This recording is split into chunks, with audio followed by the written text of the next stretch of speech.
It was supposed to be a small thing, a family dinner at my parents' house where old habits would be dusted off like silver and put back on the table, where the clink of cutlery would measure out a predetermined piece. But when my sister smirked and told me to go find another table, because I was adopted, the word landed in my chest like a shard of glass and split open a year's worth of pretending I didn't feel every judgment, every sideways glance, every whispered syllable that had curled around my name since childhood.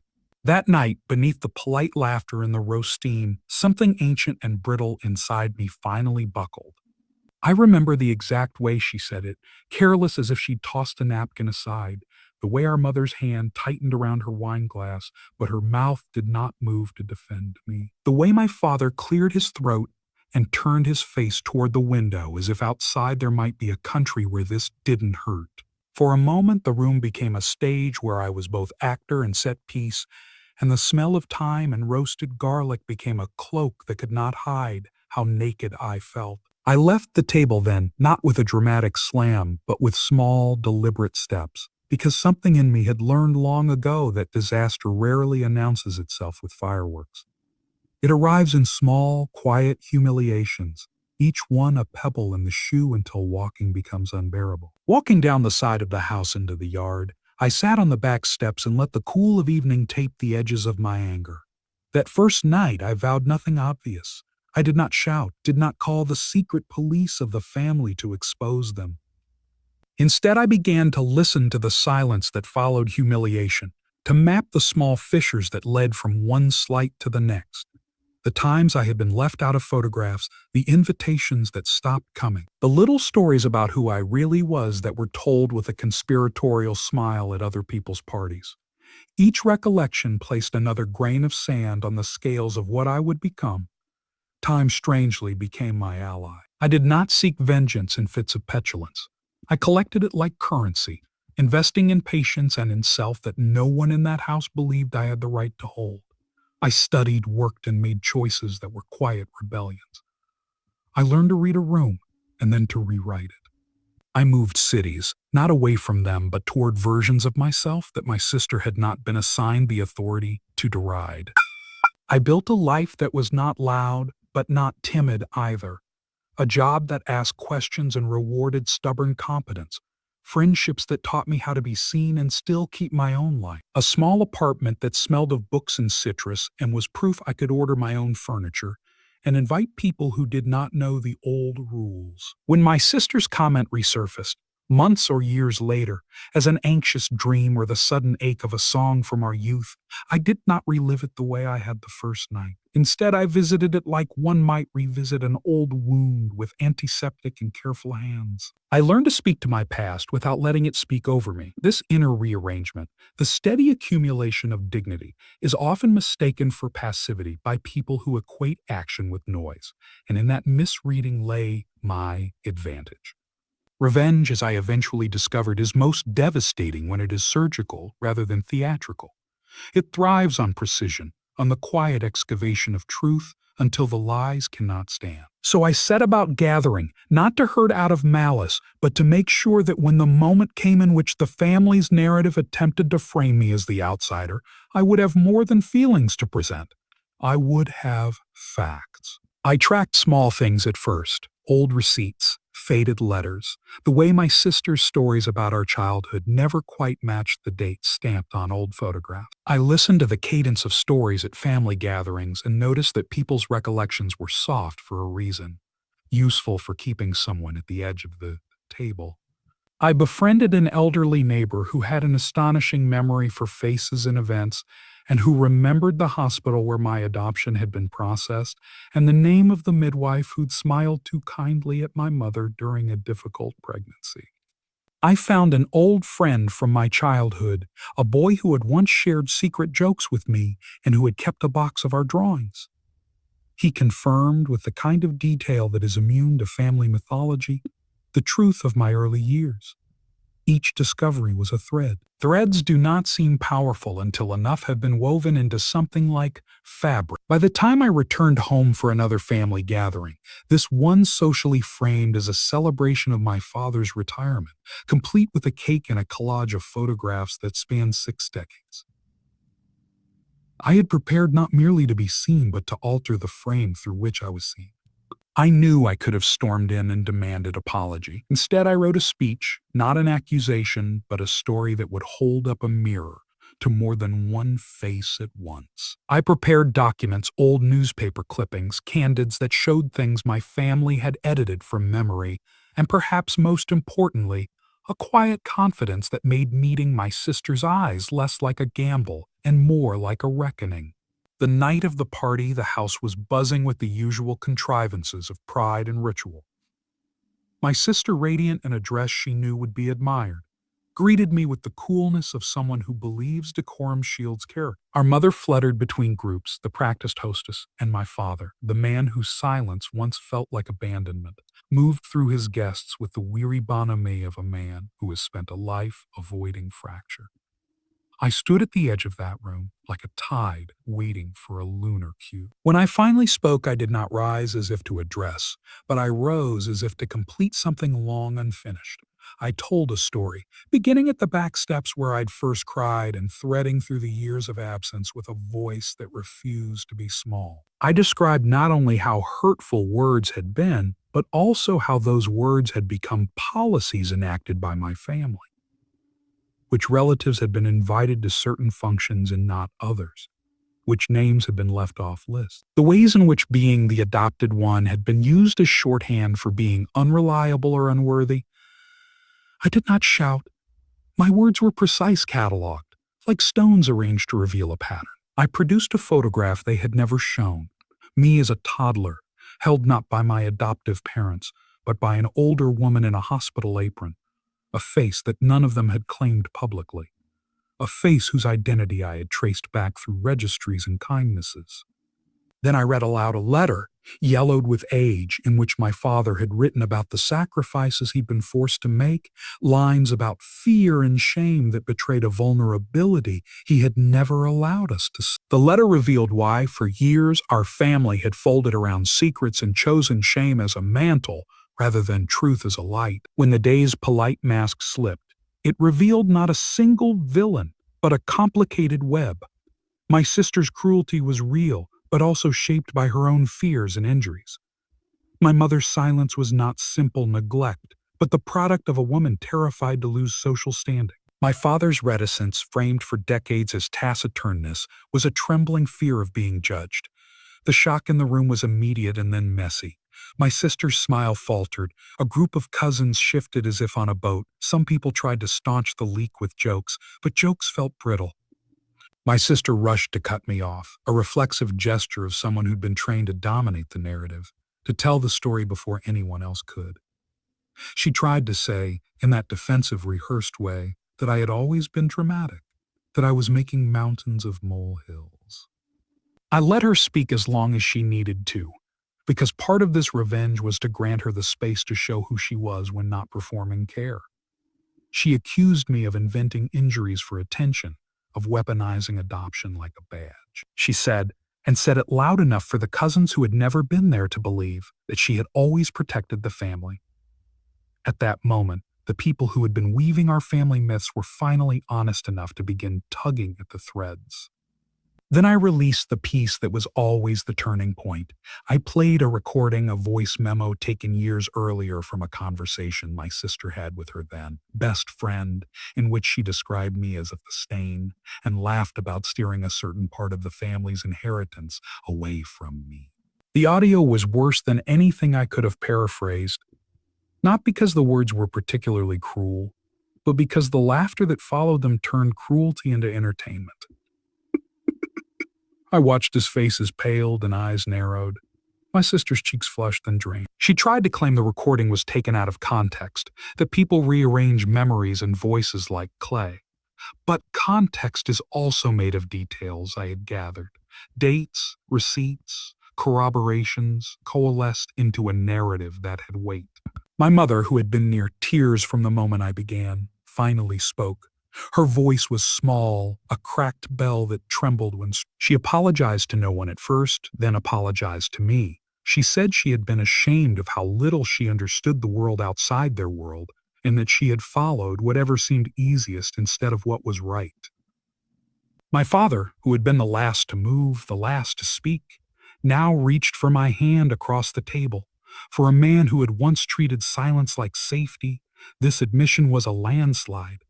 Revenge, I had learned, is not simply about making other people tremble. In the months that followed that evening, the family unraveled in ways both painful and oddly purifying. My sister, stripped of a performance she'd relied on for social currency, faced a mirror dense with accusations and truths. Some relatives clustered around her like a boy, ready to help her stay afloat, insisting that she was abused first by life, and therefore forgiven without consequence. Others, relatives who had perhaps recognized similar threads in their own histories, drifted toward me with sympathetic, regretful faces. There were arguments in the living room, whispered separations in hallways, families broken not by malice alone, but by 2 decades of unspoken compromises and uneven loyalties. It would have been grotesque to revel in their suffering. Instead, I watched with a hard compassion. Their loss was real. It would take them time. Mine had been long and small and steady. Now it was visible. When my sister called me one night, months later, her voice thinner than I'd ever heard it, she begged me to meet. She said she was sorry and that she was afraid she had ruined everything. I met her in a neutral cafe, not because I wanted a melodramatic reunion, but because I believed in the possibility that people, once shown their reflection, could choose to change. We spoke for hours, and what surfaced was not a simple villain and hero story, but a complex accounting of wounds passed down like heirlooms, and also the possibility of repair. Yet some pieces were irrevocable. Certain relatives tightened their social circles, covertly judging those who'd allowed truth to speak. There were family members who treated my presence at gatherings henceforth as a barometer of what was acceptable. If I attended, certain cousins would not. If I left, others would breathe easier. The house itself, the place where my sister had once said, "Go find another table," remained a contested map of memory and ownership.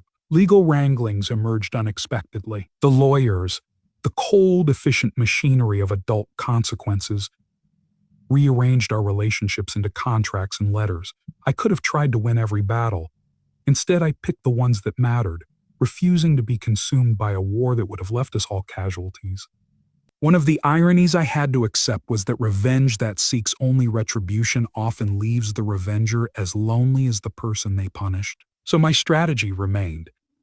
Reveal what needed revealing, insist on accountability where possible, and then return to building a life that did not orbit my family's approval. In time, a new equilibrium formed, not neat but sturdier. My sister and I developed an uneasy truce that allowed for practical interactions and occasional, brittle tenderness. She showed in small ways that she was ready to listen. I showed that I could hold boundaries. Our parents grew older, and with age came a shrinking appetite for the theatrics that had filled their middle years. There were dinners where we could laugh without looking over our shoulders, though that kind of laughter was careful and sometimes felt like a borrowed sound. What I had wanted in those initial moments of bruised dignity was not merely to punish but to be acknowledged, to have my place in the family recognized not as an anomaly but as truth. Revenge had helped open a door. The harder work was walking through it and naming the things on the other side. I learned to forgive without forgetting, a phrase that sounds like a hollow consolation, but in practice became a set of daily decisions. To accept an apology with skepticism, but also with the possibility of meaning. To decline invitations when presence would teach old habits. To offer help when needed, but not to let old roles harden into the new. What surprised me most was how much of my vindication came from mundane victories. A cousin who once echoed my sister's jokes later sat with me at a fundraiser for a cause I championed. An aunt who had once applauded our family's rigid code quietly visited me when my cat had a serious illness, bringing soup and a handwritten note. Neighbors who had known me as the girl who ate alone at family reunions began to call me by my actual name, a small reclamation. These were not the grand cinematic payoffs of revenge novels. They were quieter, incremental restorations of human connection that seemed to say the world could be reassembled when people chose it. Meanwhile, my sister made mistakes and then tried to repair them. Some repairs held and some did not. There was a heartbreaking period where she spiraled into addiction for reasons that made sense only to the lonely and the shame-ridden, and I found myself crossing into savior roles I had sworn I would avoid. I did not rescue her. I set boundaries and offered help where help would be honest and sustainable. Watching someone you once planned to humiliate heal is a lesson in both grace and restraint. In the years after that fateful dinner, I remarried the world slowly, and with attention to the tender parts. I partnered not because companionship would fill historical absences, but because it gave me someone to share a life I had learned to protect. Our home, unlike the house of my childhood, welcomed mismatched plates and unpolished floors and arguments that did not have winners but had resolutions. When my own child, not born but adopted, a full circle of fate I did not originally foresee, crawled across our kitchen floor and reached for a book. Quieter. An acceptance that lineage is not always a genealogy of blood, but of love, of presence, of telling the truth even when the truth makes people uncomfortable. I taught that child early every day the value of words and of listening. I taught them to ask questions and to refuse the kind of silence that disguises cruelty. At family reunions, I now sometimes watch my sister hold a baby cousin and feel the strange empathy of someone who knows what it is to be both cruel and hurt. Our interactions are not perfect, but they are honest. When she looks at me, there is often a flicker of something like remorse, sometimes gratitude, sometimes the old defensive spark. We share a history neither of us would choose away, and that shared history is a complicated soil from which new things grow. There were, of course, bitter moments. Not all wounds heal. Some become maps of where not to step. A few relatives never forgave me for the public exposure of family misdeeds. They accused me of betrayal, of wanting to air dirty laundry in front of strangers. They did not see that what I had sought most of all was not scandal but recognition, that secrecy often cloaks injustice. There were lawsuits that dragged on and clogged the telephone lines with calls from hostile lawyers. But in those times I remembered what had first driven me, the small girl on the back steps, the cold pressing into the marrow, the knowledge that even in a room full of people, you could be made to feel utterly alone. What I had sought was less revenge than dignity. The revenge I enacted was only the instrument through which dignity could be reclaimed. People who think revenge is a brief fiery joy forget that it demands careful tending, lest it consume you. I tended to mine by teaching, by planting, by living with attention. If there is a moral to be plucked from this long, messy story, and people like to tuck family dramas into neat morals as if that will make them digestible, it would be that truth has a stubborn way of finding light when someone is willing to look for it, and that the most powerful revenge is sometimes the creation of a life the wrongdoers thought they could prevent. That is not to romanticize the pain. There is nothing beautiful about the nights I cried in my car or the afternoons I replayed my sister's words like a cassette stuck on a chorus. There was ugliness and anger in moments when I wanted to scorch the houses, figuratively, that had sheltered cruelty. But there was also an edge of possibility that when secrets are pried open, people are forced to choose between repeating patterns or attempting honesty. Some chose the former, others chose the latter. In the choosing lies the lesson. I do not pretend to have emerged from that fire without scars. I have them like lines on a palm. I will say that my life on the other side felt less like a reaction and more like a composition. I had written arrangements for grief and for joy, and when my sister and I finally sat together and told each other the truth of what we had felt, the conversation was messy and awkward but human. Years later, I would sometimes find myself at a window in my own home, watching children in the street play a game of imitative cruelty, barking out commands to each other with all the seriousness of the young. I would tell the child who shared my life to teach kindness into those playthings, to teach them that being excluded from a table does not make you less than, and to teach them that the most admirable courage is to stay at the table and ask for a place to be made, not to steal the plates. When my sister visited, and she did, sometimes bringing casseroles she had not learned to make with the same steady hand as our mother, but with an honest intent, we would look at one another across the kitchen island and feel how proximity often softens the sharpest edges. Forgiveness does not mean forgetting. It means reconstructing a relationship with the map of what you now know. In the end, the family that had told me to go find another table could not fully dissolve the fact that I had built my own. A place where stories were shared without footnotes of derision, where adoption was not a brand at the beginning. So what began as a night of humiliation became a long, complicated arc, not a revenge tale of burning estates and triumphant parades, but a testament to the small, deliberate ways a person can reclaim dignity. I did what I had to do. I named the harm, I documented the lies, and I let truth have its slow, sometimes brutal work. I learned that revenge that is only spectacle fades quickly. Revenge that reforms you into a stronger, truer person endures. My sister and I are not sanctified. We are people who, having caused and suffered harm, choose again and again to try to do better. Our family, imperfect as it is, now contains a different truth, that exclusion can be resisted, that the story you inherit is not the one you must tell, and that sometimes when you say the things that must be said, the other people in the room have to respond, and in responding, they reveal who they truly are. And for anyone who has ever been told to go find another table, know this: you may leave the table once, twice, 100 times, but you always have the right to reclaim a seat, not by force, but by refusing the old script and building, in small, steady acts, a place where you are welcome.